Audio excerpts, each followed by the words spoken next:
Prophet Marcus ti bẹ̀tán ti jáde wá sọ ohun Ọlọ́run o lórí ọ̀rọ̀ awujale tí Wasiu Ayinde fẹ́ jẹ. Ṣé yóò débẹ̀ àbí ò ní débẹ̀? Ẹ súnmọ́ bí ẹ wá gbóhùn Ọlọ́run lẹ́nu Prophet Marcus ti bẹ̀tán. Kódà bàbá ìsọ débi pé wọ́n ní lọ́jọ́ tí wọ́n bá ṣe awujale wọn tẹ́ni tí ó jẹ́ pé orin ní Wasiu Ayinde ó wá kọ́ ń bẹ̀ o yóò wá kọrin tó yẹ pé àwọn èèyàn máa ná lówó ni níbi awujale wípé kò ní débẹ̀ rárá bí tí ń wò mọ́.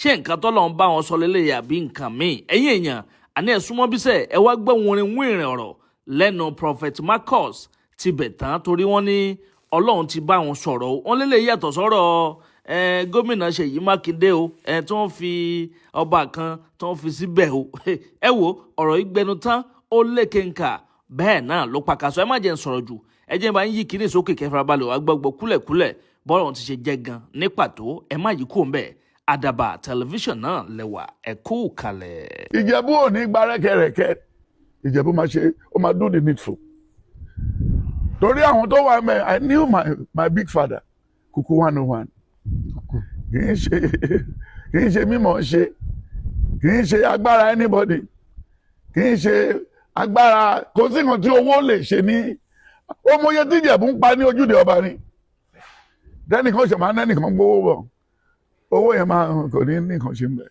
the original ọba ló máa jẹ́ for next month. Next month? Yes torí wọn ò ní yanjú ẹ̀ ló September yìí ló yẹ kí wọn ò ní lè yanjú ẹ̀ tó ń bá kan yanjú ẹ̀ wọ́n sì fẹ́ tún padà sọ́dọ̀ Ifá. Àwa ló federal might. Kò sí federal might kankan bẹ́ẹ̀ náà kò sí èmi ló nílùú Tinubu kò tiẹ̀ lé wọ́ bẹ́ẹ̀ mo rò pé ó fẹ́ dárúkọ Wàsíù ló fẹ́ dárúkọ yẹn bọ̀dọ̀ mo bó ṣe fẹ́ sọ. Àwọn èèyàn ń sọ bẹ́ẹ̀ náà.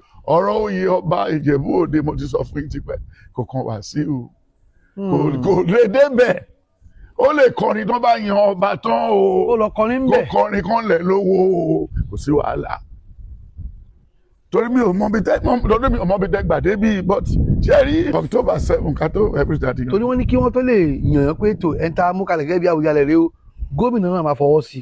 kí ni gómìnà fọwọ́ sí gómìnà ò lè fọwọ́ lọ́kàn máa sáìn ní ẹ̀ ní àti ní Department of Chieftaincy Affairs wà ní local government so tó má dẹ̀ mú wá kàn gbé déwájú adé sáìn kí ló kan gómìnà pẹ̀lú. kí gómìnà má tọwọ́ bọ̀ o. gómìnà kì í ṣe Ifá eléyìí tí Mákindé ṣe Mákindé ti yóò ti lu gbàgede ayé ń bẹ Mákindé ti regret bọ́ọ̀yì tó rò pé òun gbé sápò ti yọrí jáde bọ́ọ̀yì ti ṣe hàwùhàwù kiri ajá ti ń gbó.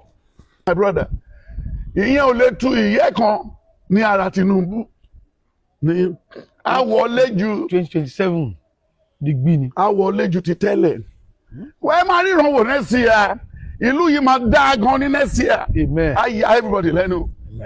Even o lè repo láìsan tax o lè ra wristwatch láìsan tax that's what we do America in London. ṣáà ní sálọ báyìí. máa rí lọ ẹgbẹ́ bá tẹ̀ fẹ́ lọ sóko dáàdi o lè máa lọ ilẹ̀ tó ń bù fún ẹ wà ń bẹ̀ lọ ṣe rí nǹkan tẹ̀mí sọ sálọ ìwọ tó sálọ ló máa padà ẹ̀gbọ́n ẹ̀ tó lòun máa sálọ ṣó sálọ ní Bọ̀dé George lẹ́yìn tó ń jalè darí. dáàdi mi ni wọ́n. ó fẹ́ kí Tinubu wá sẹ́tù òun ṣe rí 10 to 20 1 Corinthians 10 verse 13 James 4 verse 17 2 Samuel 11 verse 2 to 5 then Philippians 2:4 then John 4 then we are looking for the other one is we are looking for what is not lost.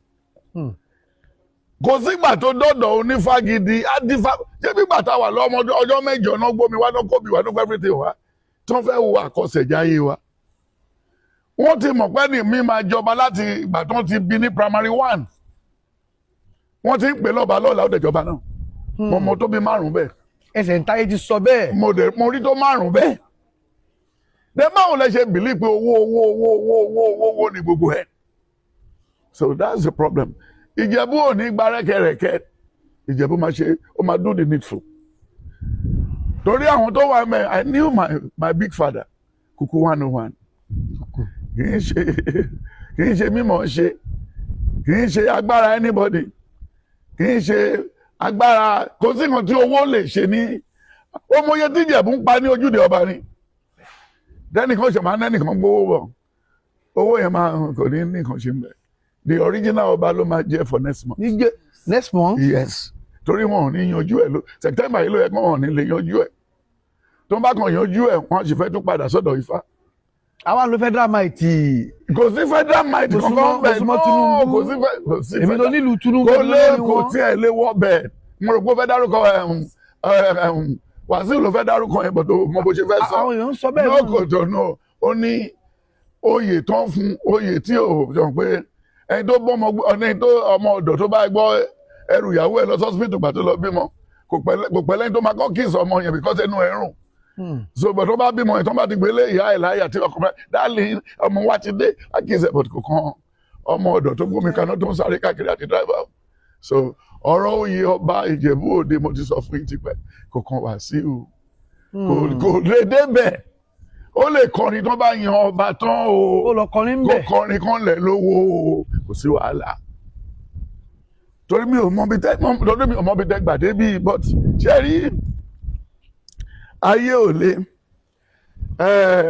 Wasiu ó ti mọ ìgbà tí plane ò ti bẹ lórí ìdànù lọ́jọ́ yẹn ọpẹ́ ló yẹ kó máa ṣe káàkiri orí ìjọ kò yẹ kó try àti sọ pé òun wá ló kàn náà kò ìṣirò eléyìí Tinubu ló sọ yẹn ìwọ pápá bá tẹ lọ sí ìjẹ̀bú tó ní ìwọ ló kàn ìgbà náà máa fi lè dànù bẹ ṣé ẹni kan tẹ̀mí sọ ìbílẹ̀ tiẹ̀ ní débẹ̀ sá má tẹ̀ fẹ́ lu ẹ̀ṣẹ̀ léṣe lórí ìgbà tó lágbólé tiẹ̀ so ọmọ tẹ̀mí ń try láti sọ kò sí nǹkan tó máa mi Ìjẹ̀bú wọ́n máa get the original well read well polished Awujale. Yes. And by kado ṣe 30 years anniversary I ma get it. So fún October 7 kado every 30 years. torí wọ́n ní kí wọ́n tó lè yàn pé tó ẹ̀ńtà mú kalẹ̀ gẹ́gẹ́ bí Awujale rèé o gómìnà náà máa fọwọ́ sí.